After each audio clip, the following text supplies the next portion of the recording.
성도들 제2권 제18장 늦었어. 너무 늦어버렸어. 1857년 여름, 요한과 칼 도리우스는 약 300명의 스칸디나비아 성도들로 이루어진 손술의 부대와 함께 시온으로 향했다. 이 부대에 속한 사람들은 대부분 5월에 미국 동부에 도착했었다. 아버지와 여동생들이 시온으로 이주한 후로도 오랫동안 노르웨이와 덴마크에 남아 복음을 전했던 요한은 마침내 미국 땅을 마주하게 됐을 때 기쁨으로 심장이 고동쳤다. 그러나 그들은 무대 내린 지 얼마 되지 않아 팔리 프레디 살해당했으며 1,500명 규모의 병력이 유타의 성도들을 진압하러 가고 있다는 소식을 듣게 되었다. 지난해 이동 중에 목숨을 잃은 손술의 부대 이주민들의 소식도 들었다. 브리검이 기대했던 대로 일반적인 상황에서는 손술의 이동 방식이 기존의 우마차 이동 방식보다 속도도 빠르고 비용도 덜 들었다. 솔트레이크밸리로 간 5개의 손술의 부대 중 먼저 출발했던 3개의 부대는 큰 사고 없이 목적지에 도착했다. 다른 2개의 부대가 맞이한 비극적인 결과 또한 이주를 이끌었던 지도자들 중 몇 사람이라도 더 잘 계획하고 조언했더라면 피할 수 있었을 것이다. 이제 이주를 돕는 이들은 더는 참사가 일어나지 않도록 어느 손술의 부대든 분지에 무사히 도착할 만한 충분한 시간을 두고 출발시켰다. 8월 말경, 요한과 칼이 속한 부대는 한동안 무기와 보급품을 단단히 갖추고 유타로 행군하는 군대 가까이서 이동했다. 군대가 성도들을 제압하려 한다고 믿는 사람들이 많았지만 이주민들은 군대와 나란히 이동하는 동안 괴롭힘이나 폭행을 당한 일이 없었다. 솔트레이크밸리까지 약 320km를 남겨둔 어느 날, 이주민들은 군부대 소유의 황소 한 마리를 길에서 발견했다. 그 황소는 발을 다친 상태였다. 군대의 보급 식량을 실은 우마차의 지도자가 말했다. 그 황소는 당신들이 가져가도 좋소. 당신들도 고기가 조금 필요하지 않소? 성도들은 기쁘게 황소를 받았다. 구호물자를 실은 우마차들이 분지를 출발해서 이쪽으로 오는 중일 테지만 그들은 아직 도착하지 않은 상황이었다. 다른 식량 자원이 부족했던 성도들은 이 황소 고기를 하나님의 축복으로 여겼다. 손술의 부대는 마침내 군대를 앞지르게 되었다. 유타가 가까워지자 요한은 자기 앞에 놓인 중요한 일들을 어서 빨리 시작하고 싶었다.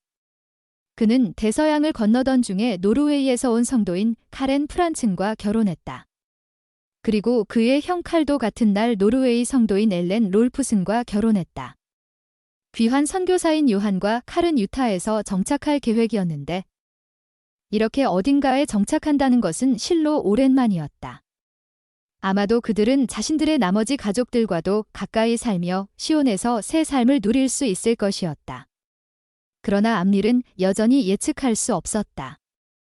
군인들은 이동 중에는 성도들에게 친절하게 대해 주었다. 그들은 과연 준주에 들어섰을 때도 지금과 똑같을 것인가? 1857년 8월 25일 유타 남부의 인디언 선교부 회장인 제이컵 햄블리는 조지 에이 스미스와 함께 솔트레이크 시티로 돌아가고 있었다. 그들은 한 무리의 파이우트족 지도자들과 함께 북쪽으로 이동했다.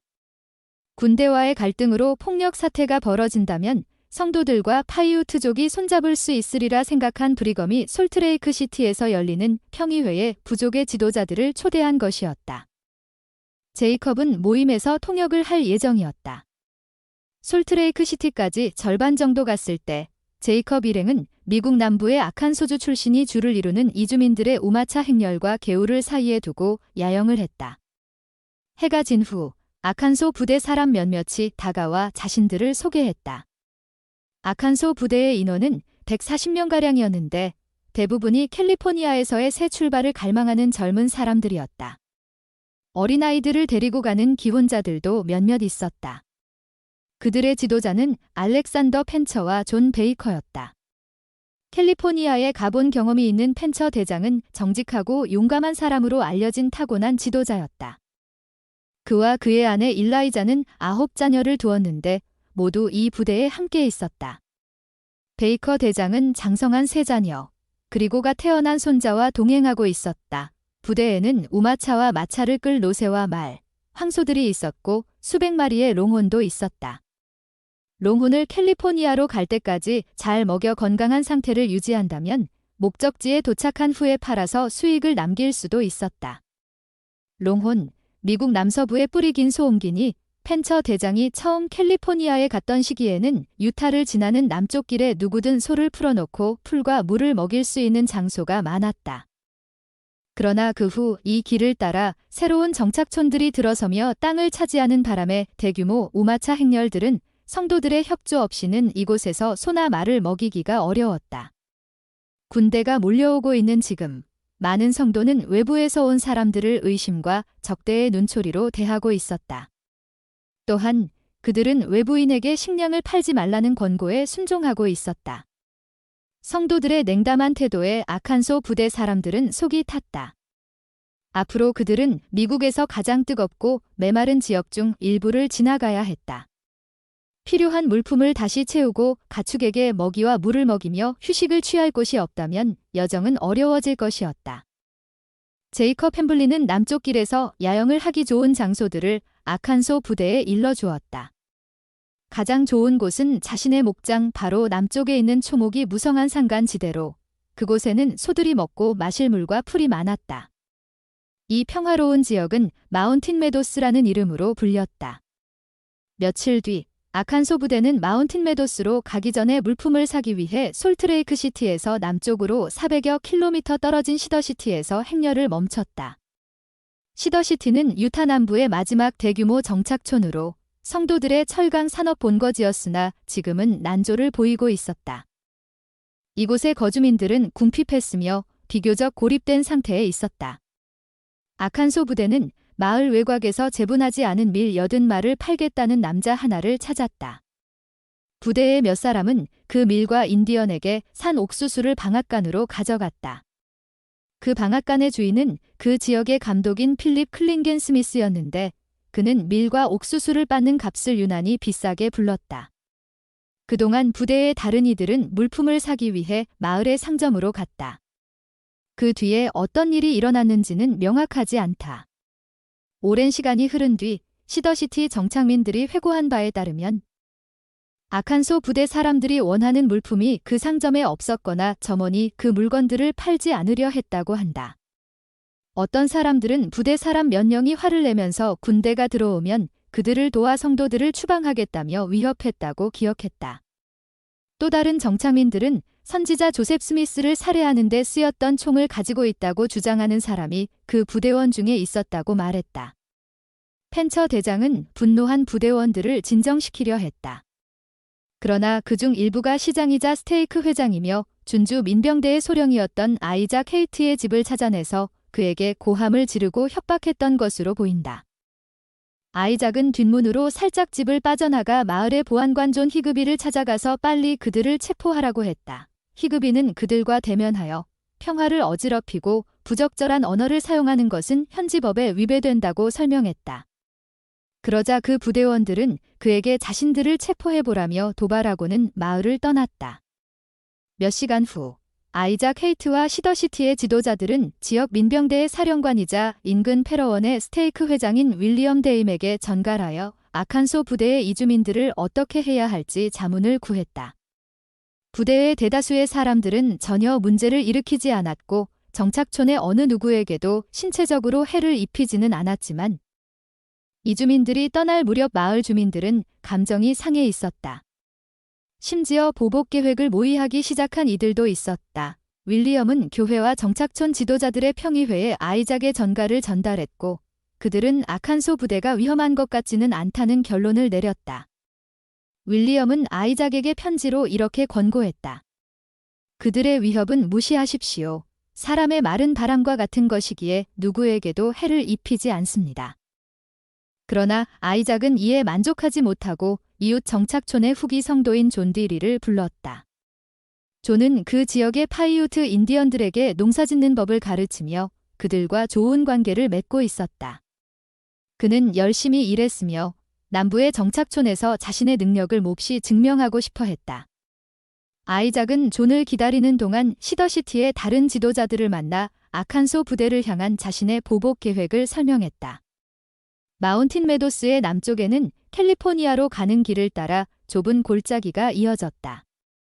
그곳에서라면 파이우트족이 우마차 행렬을 공격하여 부대원들을 일부 또는 전부 죽이고 그들의 소들을 탈취할 수도 있을 터였다. 파이우트 인디언은 일반적으로 평화롭게 살았으며 그들 중에는 교회의 회원이 된 이들도 있었다. 그러나 아이작은 존이 그들을 설득하여 부대를 공격하게 할 수 있으리라 믿었다.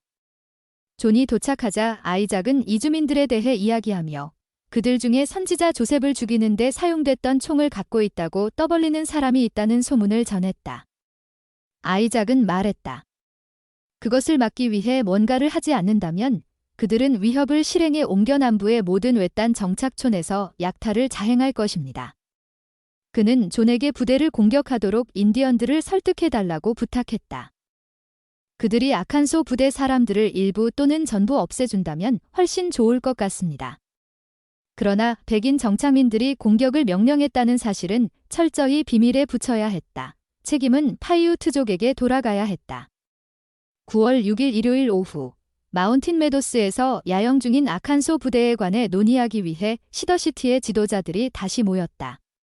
평의회에 참석한 몇몇은 부대원 한 명이 조셉과 하이럼 스미스의 죽음과 관련이 있거나 부대의 군대를 도와 성도들을 죽이고 싶어하는 이들이 있음을 확신하고는 파이우트 인디언이 부대를 공격하도록 유도하자는 계획을 지지했다.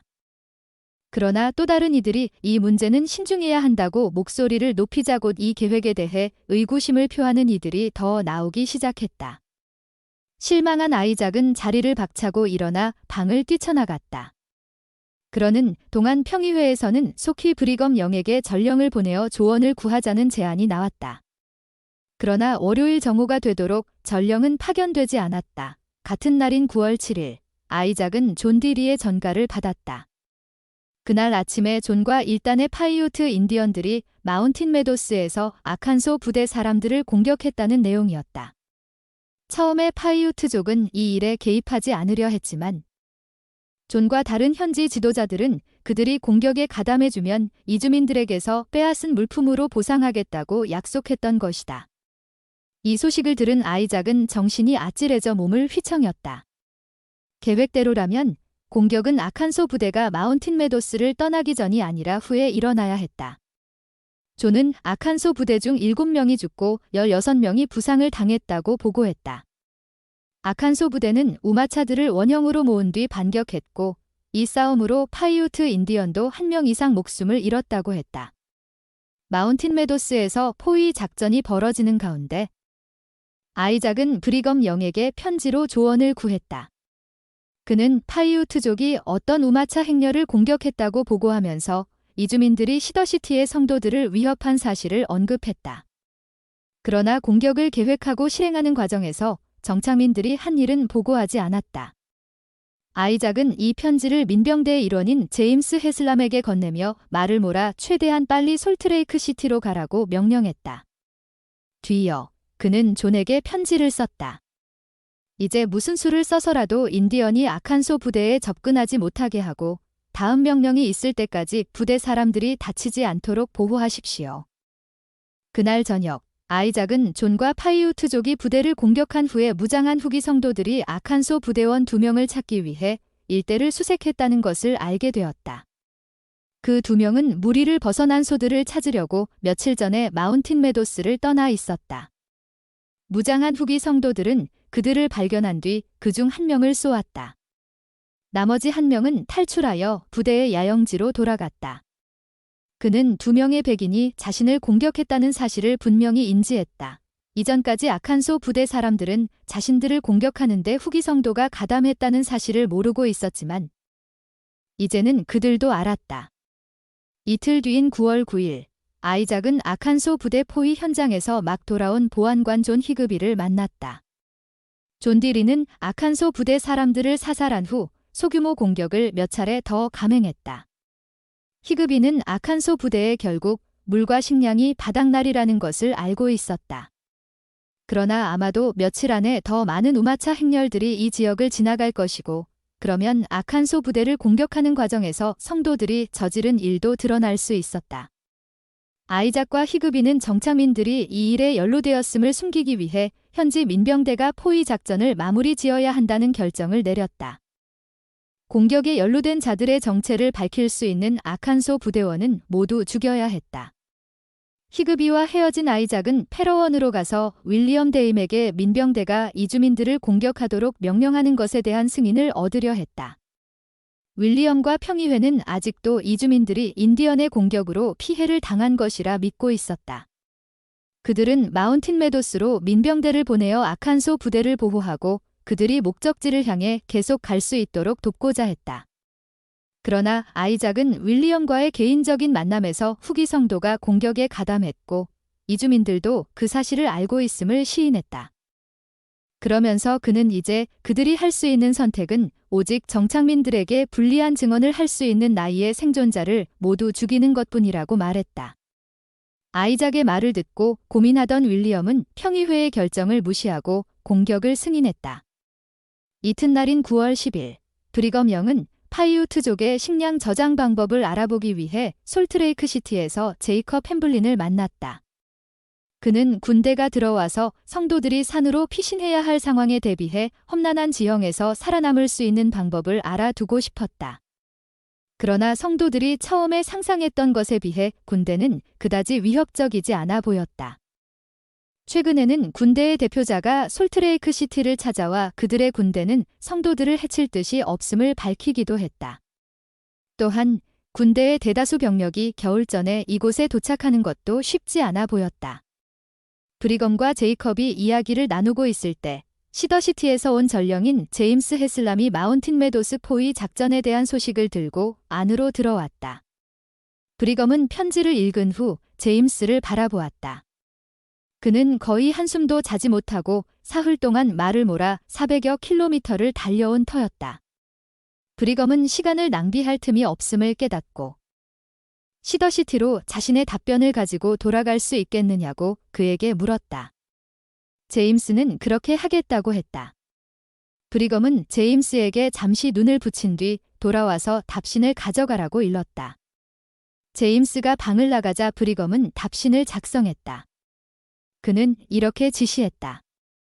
우리 정착지를 통과하는 이주민 행렬에 관하여 말씀드립니다. 먼저 그들에게 우리에게 접근하지 않도록 통보하기 전에는 그들의 일에 개입해서는 안 됩니다. 그들의 일에 참견하지 마십시오. 인디언은 자신들이 좋을 대로 행동할 것입니다. 그러나 우리는 그 이주민들과 좋은 감정을 유지해야 하며 그렇게 하기 위해 힘써야 합니다. 그들이 평화롭게 지나가도록 두십시오. 1시간 뒤, 브리검은 제임스에게 편지를 건넨 후 함께 사무실 밖으로 걸어 나가서 그가 말을 묶어둔 곳으로 갔다. 브리검이 말했다. 헤슬람 형제님, 최대한 빨리 가시기 바랍니다. 솔트레이크 성도들은 이제 이 계절이 끝나기 전에 군인들이 도시에 난입해 오는 일은 없으리라고 생각했다. 그러나 유타 남부의 성도들은 군인들이 평화를 공언한 것이며 브리검이 이주 행렬을 방해하지 않도록 지시했다는 사실을 여전히 알지 못하고 있었다. 시더시티의 성도들은 아직도 군인들이 자신들을 말살하려 한다고 믿었다. 마을의 여자들은 각 가정의 남자들이 아칸소 이주민들 때문에 더 큰 불안에 떠는 모습을 일주일이 넘도록 보고 있었다. 남자들은 밤늦도록 평의회를 열고 이 상황을 타개하기 위한 계획을 세웠다. 그 시각, 민병대는 마운틴 메도스로 행군하고 있었다. 9월 10일 오후, 매달 열리는 상호부조회 모임을 위해 자매들이 한자리에 모였다. 자매들 중에는 이주민들이 시더시티를 통과할 때 위협을 느낀 이들도 있었다. 이 가운데는 애너벨라 헤이트, 해나 클링겐 스미스 등 지난주에 벌어진 사건에 연루된 지도자들의 아내들도 있었다. 애너벨라는 자매들에게 말했다. 돌풍이 몰아치는 듯한 시기입니다. 우리는 우리의 남편과 아들, 아버지와 형제들을 위해 개인적으로 기도해야 합니다. 상호부조회 회장인 리디아 홉킨스도 그에 동의했다. 우리를 지키기 위해 나가 있는 형제들을 대신해서 반드시 개인적으로 기도하십시오.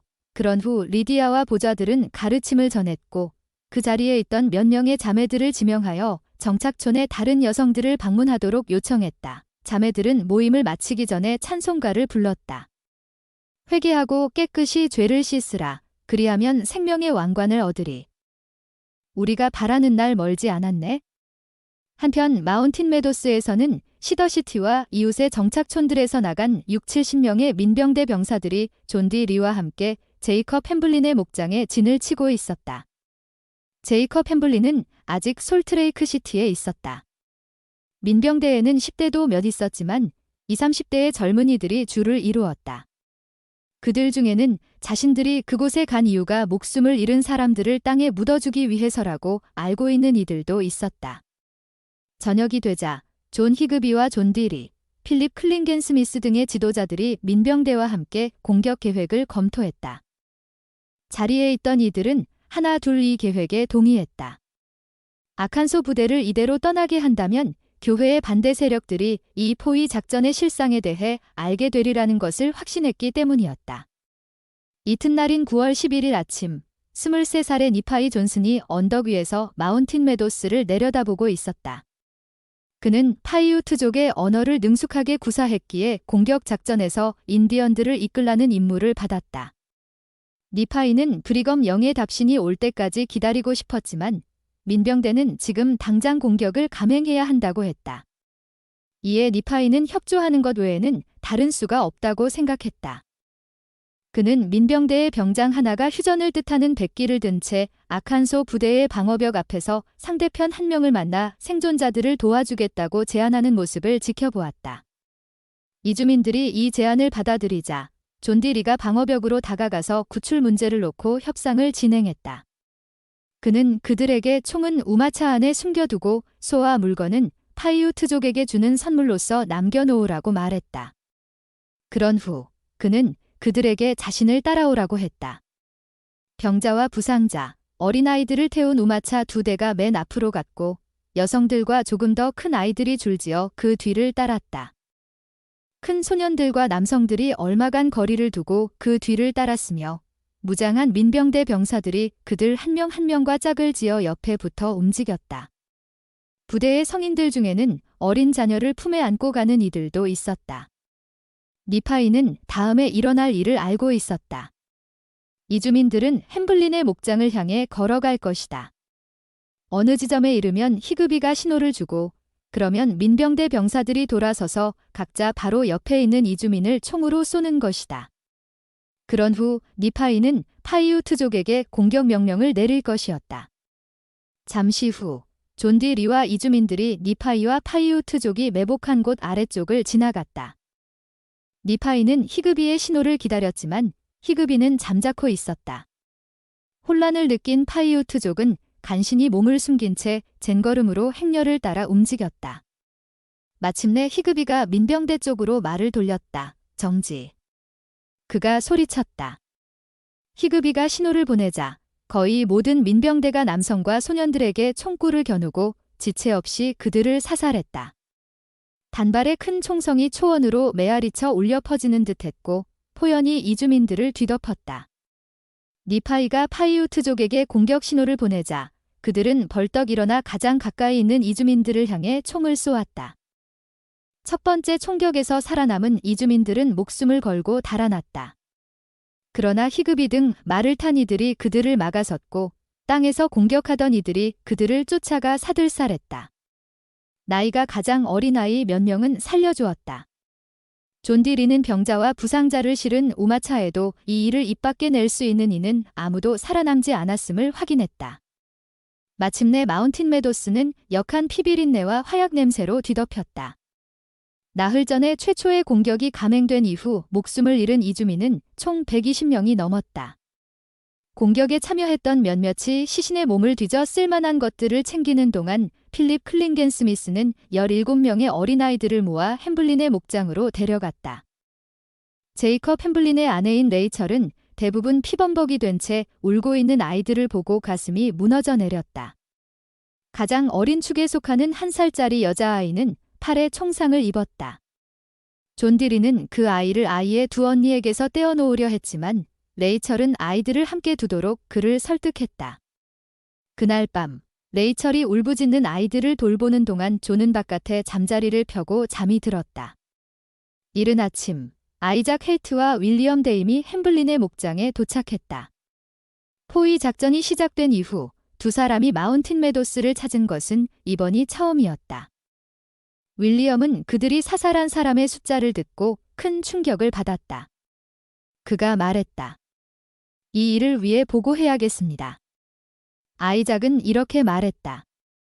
그래서 형제님도 나머지 사람들과 공범이란 걸 알리시려고 말입니까? 모두 형제님의 명령으로 일어난 일입니다. 얼마 후 존 디리는 두 사람을 학살이 일어난 장소로 안내했다. 대학살의 흔적이 도처에 널려 있었고 혈흔이 낭자한 가운데 몇 사람이 대충 땅을 파고 시신을 묻고 있었다. 윌리엄이 핏기 가신 얼굴로 말했다. 여자와 어린아이들이 이렇게 많으리라고는 생각지 못했습니다. 아이작은 분노에 찬 목소리로 존에게 말했다. 이 일을 하도록 제게 조언하고 명령한 사람은 대임 대령이십니다. 그런데 이제 이분이 발을 빼고 모든 일의 책임을 저에게 돌리려고 합니다. 보통 사람들처럼 대령도 본인이 한 일에 따르는 책임을 지셔야 합니다. 윌리엄이 말했다. 아이작 형제님, 저는 이렇게 많은 숫자일 줄은 몰랐습니다. 아이작이 말했다. 그렇다 해도 달라질 것은 없습니다. 시신을 묻고 난 후 나중에 필립 클린겐 스미스와 아이작은 민병대에 그들이 학살에서 맡았던 역할을 비밀에 붙이도록 일렀다. 얼마 후 솔트레이크 시티로 갔던 전령인 제임스 헤슬람이 우마차 부대를 평화롭게 지나가게 하라는 브리검 영의 지시를 들고 돌아왔다. 아이작은 눈물을 흘리기 시작했다. 늦었어. 너무 늦어버렸어.